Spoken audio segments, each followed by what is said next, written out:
将军，混账！谁让你们真动手的？还嫌节度使对我关注不够吗？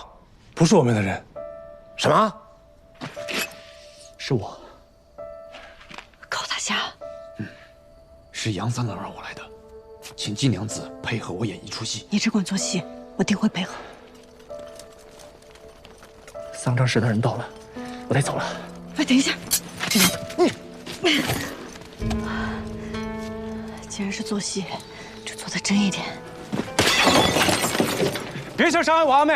阿兄，里面的人听着，丧葬室在此。英英，英英，英英，这是怎么了？这是怎么受伤了？呀，娘子，这！哎呀，金贵，快去请大夫来！快啊！不用，快说吧，娘，我没事儿，都已经流血了，你还说你没事儿？你就是刺破了一些，你找个可靠的医师，保说的严重些就行。快把门打开！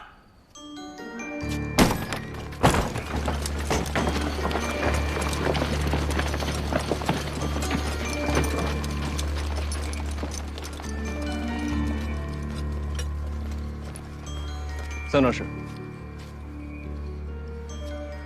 刺客呢？不见了。走！是。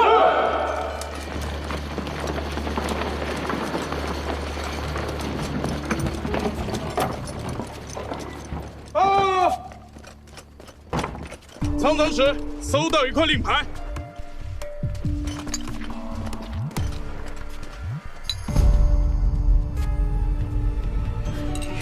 你小子比抓住老夫一个人害啊！下官怎敢害您呢？这可是大功一件啊！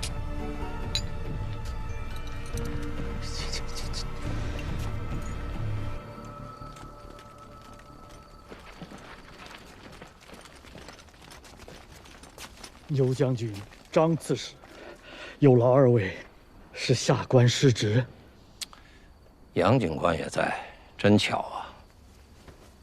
倒不是巧，只是这季家不同于别家，这季娘子担负着无人可替的供给之责，我身为警官，自当多加在意啊。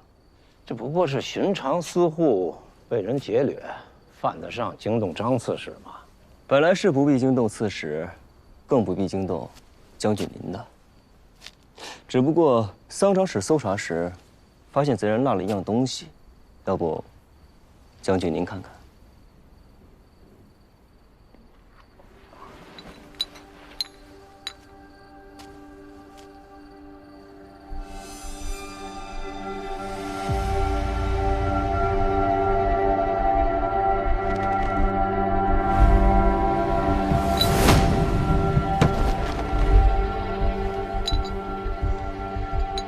本将的令牌，哼，这个贼人可真是可恶啊！竟盗了本将的令牌。好啊，那丧长史，你的意思是，本将要杀季娘子了？下官不敢，只是这令牌定是有人故意陷害将军的。牛将军与我刚刚一直在酒楼宴饮。下官可以证明，此事绝非牛将军所为。况且，若真要行凶，为免暴露，也绝不会带有任何能够证明自己身份的东西。所以，下官认为此事定是有人刻意栽赃陷害。即使如此，杨警官又何必讨扰将军呢？刺史容禀。杨警官也是为了将军的名声着想，想必刺史也知道，将军爱女嫁的是我曾经的良人，我又染出了蜀红丝，把将军贤婿染得赵红丝，逼得原形毕露。在外人看来，将军恨我，想要杀我，实在是合情合理，这才给了歹人可乘之机，借题发挥。若是此事放之不管，听之任之，只怕屡禁不止，于将军有害而无益。季娘子推断的甚是有道理。不过，本将行得正，坐得端，不惧人言。她若是个寻常女子也就罢了，如今制造贡锦可少不了她。要是人就这么没了，贡锦织不成，还牵扯到一位主将。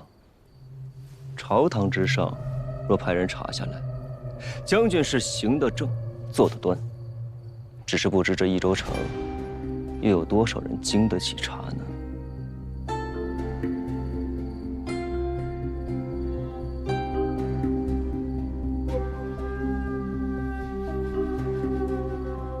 不知杨警官有何高见呢？回刺史，既然有人冒用将军名号来刺杀季娘子，咱们不如反其道而行之，便由牛将军来护卫季娘子。一来，将军智勇无双，定能护住季娘子；二来，只要季娘子平安，这谣言吧，也就不攻自破了。这季娘子的安危与本将有何干系啊？再说了，城中的守卫归刺史管。这倒也是。那还要劳烦季娘子随后与我一起军中走一趟。这伤，这令牌，咱们都让节度使好好的断一断，还季娘子一个清白。好啊，若有机会见到节度使，英英定会知无不言，言无不尽。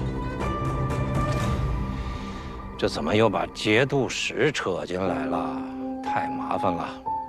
好，既然杨警官、季娘子信得过本将，虽说本将的职责是戍守边城，我虽不能派兵保护季娘子，但也绝不会让季娘子受到歹人的欺凌，如何呀？还不快来谢过牛将军啊！多谢牛将军。不必了，小事。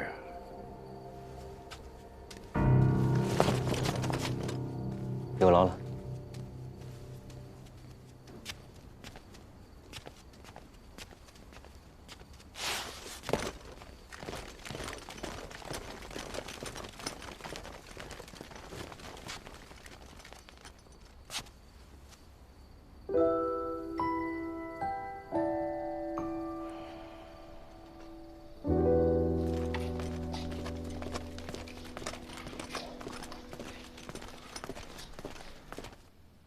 娘子，你还好吗？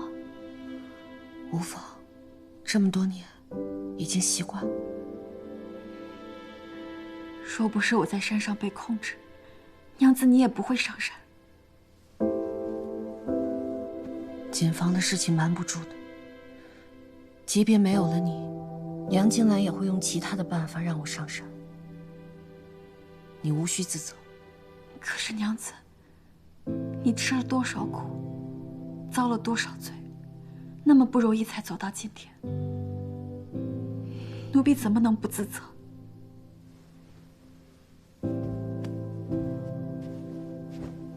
可若是没有你，又是谁帮我撑到今天？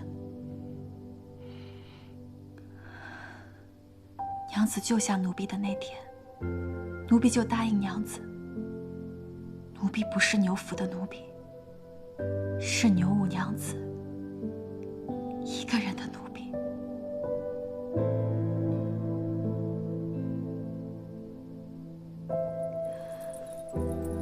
我不信命，我不要成为哪个男人的附庸，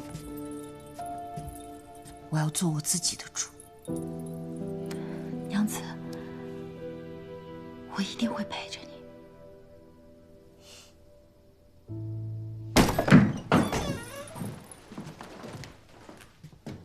你来做什么？你答应过我，只要我不靠近他，你就能护他无虞。可是他今天差点死在山里。他死了吗？他不仅没死，还拿到了节度使谕令这张免死金牌。接下来，你们还要一起织染贡锦。这么看来，你应该感谢我才对。儿反儿，颠倒是非。你这样做买卖是做不成的。夫君怕是忘了，做不做这笔买卖，如何做这笔买卖，向来都是我说了算。你刚刚哭过。山上风沙大，迷了眼睛而已。是风沙迷眼，还是满盘皆输啊？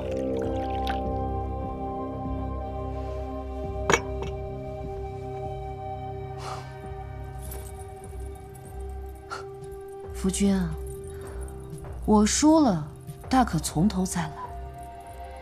可你呢？手中无棋，连棋桌都上不了。无论如何，我都是那个执棋人，不是吗？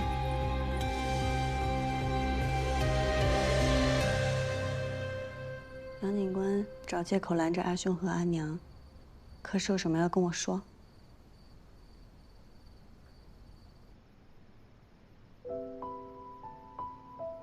难道我猜错了？你让高放冒充牛家刺客，难道不是想要先发制人，让牛景不敢再对我动手？你是没猜错，但我的计划中可没有季娘子舍生忘死、身上中箭这一环。我这不是怕他们倒打一耙，污蔑咱们贼喊捉贼，想把戏做得真一点吗？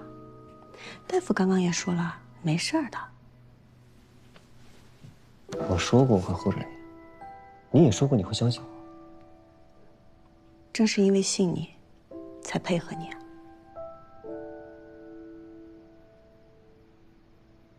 郭奎，回去，怎么又跑出来了？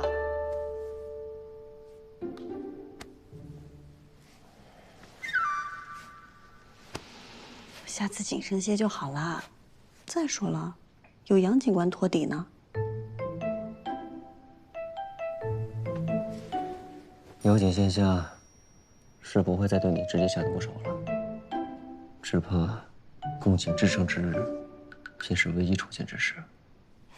我不怕，杨警官会保护我的。你这话说的，你们家郭奎听了都不信。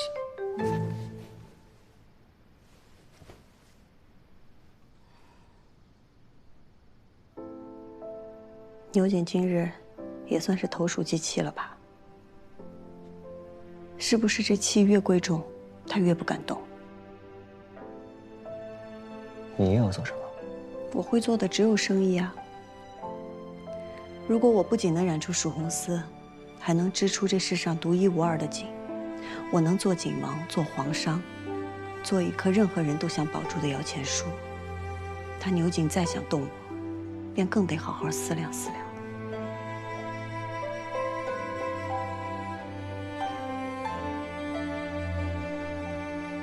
等我一下。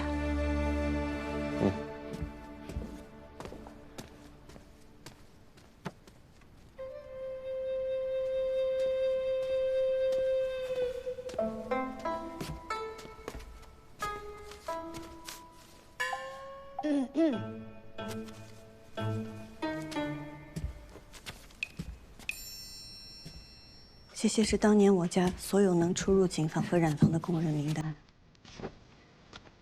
以及押送贡警同警官府交界市所去的工人名单。除此之外，还有当年的警官刘崇山以及他手下的侍卫。杀死我阿爷的督运官，还有那些交界的官兵，他们的名字我并不知晓。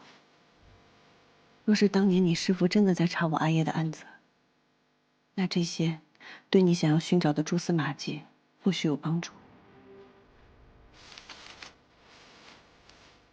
杨金兰，我阿爷的事，拜托你了。那是我的，都过了家里留给我的。这些名字你都还记得？还给我！有些事，季归南以次充好，欺君犯上，不允顽抗。过了再久也不会了。校订正法，将季家所有的财物一律充公。给我搜！是。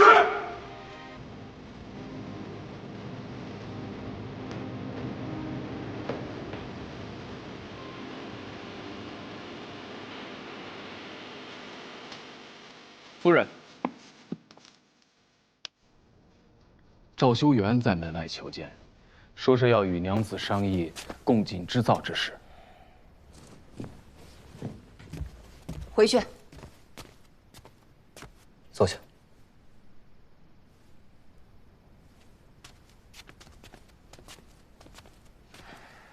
我与他虽有旧怨，但这是正事，不能耽搁。杨警官，我女儿身受重伤，贡锦织造定要急在这2日吗？不急，自然不急。不仅日子不急，也无需季娘子出面。贡锦织造只需季娘子按照赵景王提交的所需蜀红丝数目染之后，交到景官府，再由景官府核验后交予赵景王。季娘子，你就在这儿好好养伤，哪儿都不准去。我去跟他说清楚。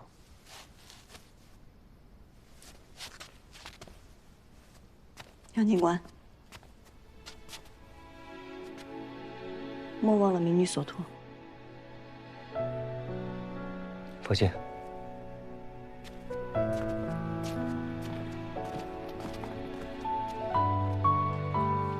阿娘，先好好养伤吧，其他的改日再说。我会告知飞花会，说你偶感风寒，在家中休养，让他们安心染丝，不必担忧。走吧，回去休息。休息。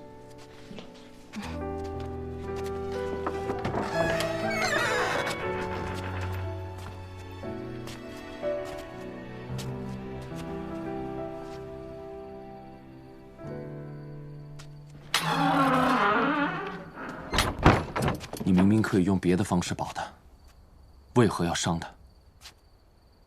别的方式，像赵二郎君一样，卖身投敌，委曲求全吗？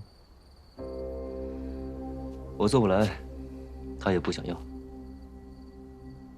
我与他青梅竹马，我亲眼见他未雨绸缪，隐忍蛰伏，他定能理解我的选择。人在屋檐下，有些事确实要忍，但有些事却忍不得，忍了就不是季莹莹了。赵二郎君如果还是念及旧日的情分，既做不了他的良人，那至少也要做个好人。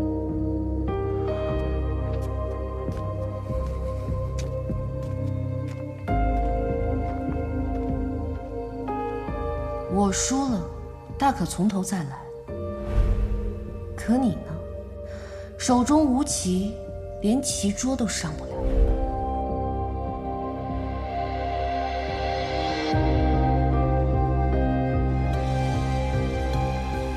二郎确实糊涂，若是不用贾蜀红，我赵家是赢得堂堂正正了。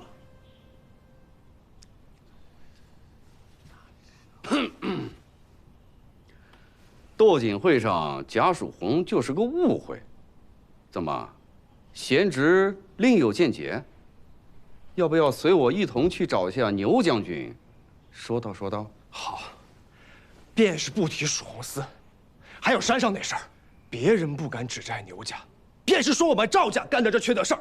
牛家五娘子这煞气，加上我这糊涂的二弟，这往后不知道要给赵家带来多少麻烦啊！想当初老太爷呀，一门心思想攀牛将军这门亲家，如今这亲家是攀上了，怎会想到那牛五娘子并非良配呢？想来老太爷这心里也不好受。你们是怪我治家不力吗？孙儿不敢，儿媳不敢。二郎呢？二郎昨日去都督府拜会了。是啊，牛五娘子毕竟还是牛副都督的女儿呀，咱家礼不能废。